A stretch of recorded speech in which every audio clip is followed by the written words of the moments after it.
श्री स्वामी समर्थ. आज वरदचा वाढदिवस. 9 वर्षापूर्वी माझ्या आयुष्यातील सर्वात आनंदाचा दिवस होता. मी आई झाले. एका मातृत्वासाठी अजून आनंदी क्षण कोणता असेल? खरं तर हा दिवस आईसाठीच खास असतो. ते वरदने दाखवून दिले. माझा आशीर्वाद घेतला व चरणपूजेसाठी हट्ट करू लागला. बसवले मला चरणपूजेसाठी आणि पंचोपचार पूजा करून घेतली. हळदी कुंकू आणि प्रथम चरण धुवून ते पाणी पिला आणि डोक्याला लावून घेतलं.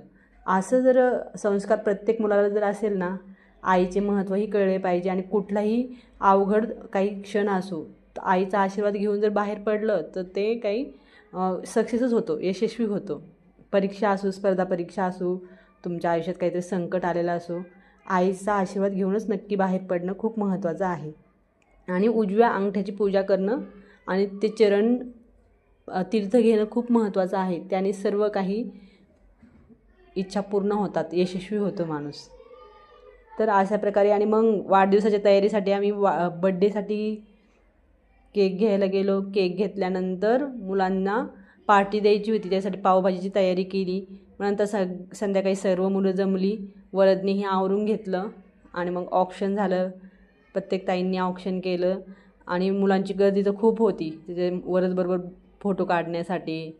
खूप काय असेल गुण काय माहीत, पण वरदचे खूप फ्रेंड्स होतात. कुठेही गेला, नवीन ठिकाणी गेला, स्कूलमध्ये गेला तरी वरदला खूप मानतात. आणि अक्षरशः त्यांनी एक गोष्ट अशी सांगितली की वरदच्या गळ्यातली माळ बघून त्याच्या वर्गातील 4 मुलांनी गळ्यात माळ घातल्या आणि नॉनव्हेज सोडून दिलं.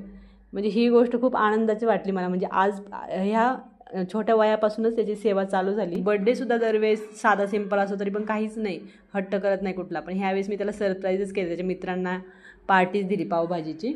तर गिफ्ट खोलून बघितलं वरदने तर खूप छान छान असे त्याला घड्याळ भेटला आवडीचंच.